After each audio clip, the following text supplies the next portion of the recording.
আসসালামু আলাইকুম। মত প্রকাশ টিভি থেকে সকলকে স্বাগত জানাচ্ছি। আমি মুহাম্মদ ইকবাল হোসেন। নতুন বাংলাদেশের স্বপ্ন দেখিয়ে বৈষম্য বিরোধী ছাত্র আন্দোলনের ছাত্ররা এখন মারামারি, হানাহানি, কাটাকাটি, সংঘর্ষ, হামলা নিয়ে ব্যস্ত। তারা যে স্বপ্ন দেখিয়েছিল আমাদেরকে, সেই স্বপ্ন এখন আর আমরা দেখতে পাই না। এখন শুধুমাত্র তাদের এই মারামারি, হানাহানির খবরে আমাদের অতিষ্ঠ করে তুলেছে।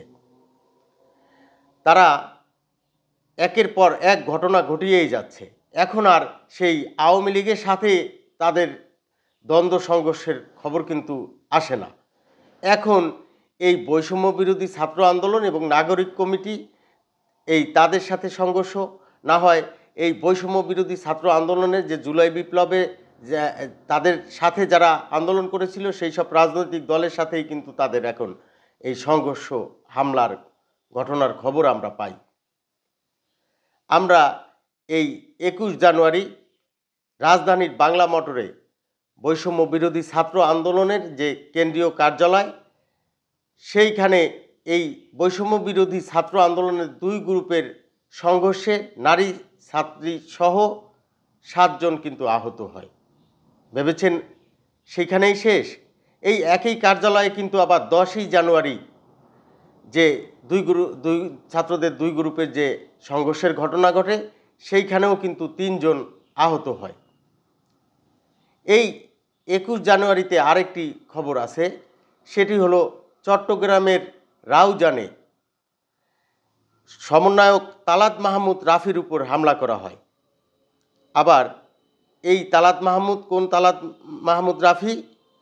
এর আগে যে ২১ জানুয়ারি চট্টগ্রামে বৈষম্য বিরোধী ছাত্র আন্দোলনের যে এই উত্তেজনা সৃষ্টি হয়, এই রাফিকে নিয়েই, রাফির সাথেই কিন্তু বাকবিতণ্ডও হয়।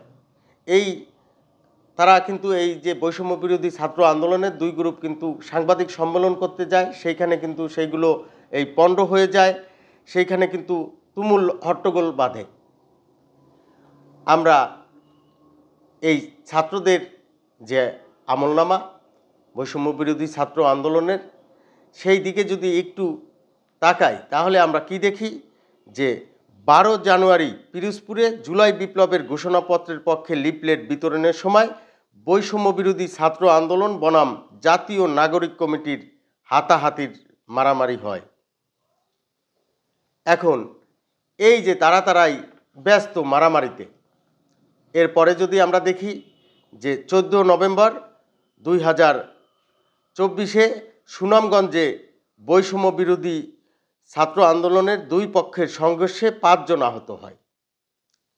আমরা ২৩ নভেম্বর ব্রাহ্মণবাড়িয়ার বৈষম্য বিরোধী ছাত্র আন্দোলনের দুই পক্ষের সংঘর্ষ হয়।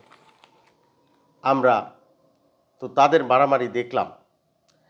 এই বৈষম্য বিরোধী ছাত্র আন্দোলন, আবার দেখেন তাদের সাথে যারা রাজনীতিতে এই আন্দোলনে অংশ নিয়েছিল, সেই গণ অধিকার পরিষদের যে মুখপাত্র ফারুক হাসানের ওপর ৪ জানুয়ারি কিন্তু এই কেন্দ্রীয় শহীদ মিনারে বসে হামলা করা হয়, তাকে মারধর করা হয়। সেই অভিযোগ কিন্তু এই যে সমন্বয়ক সারজিৎ আলমের বিরুদ্ধে রয়েছে, যে তিনি এই ঘটনার নেপথ্যের নায়ক।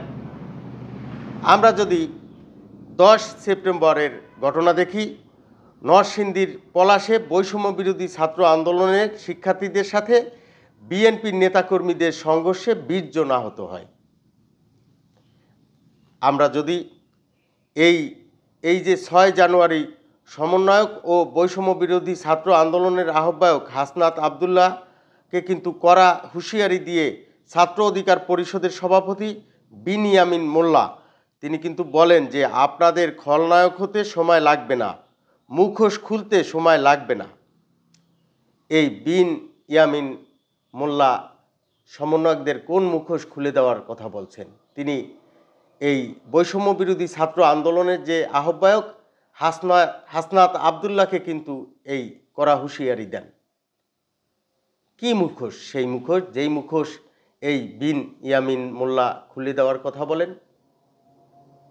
তাহলে কি এই যে নতুন বাংলাদেশ দেখানোর যে স্বপ্ন তারা দেখিয়ে এটি কি আসলেই বাস্তবতার সাথে কোনো মিল নেই? আসলেই কি এটি একটি ওই দূরের মরীচিকার পিছনে ছোটা? বৈষম্য বিরোধী ছাত্র আন্দোলনের ভিতরেই কিন্তু আবার কিছু বৈষম্যও আছে। কি বৈষম্য? কেউ রাতারাতি এখন নেতা হয়ে গেছে, কেউ এই দামি গাড়িতে চলছে, বিলাসবহুল জীবনযাপন করছে, আবার কেউ এই রাস্তায় অধিকার আদায়ে আন্দোলন করতে দেখি আমরা তাদেরকে। তাহলে এই যে যেই স্বপ্ন দেখানোর কথা তারা আমাদেরকে এই বলেছিল, সেই স্বপ্নের কি হবে? তাদের এই মারামারি হানাহানি থামানোর জন্যই তো এখন এই আইনশৃঙ্খলা রক্ষাকারী বাহিনীর ব্যস্ত হয়ে থাকা লাগবে।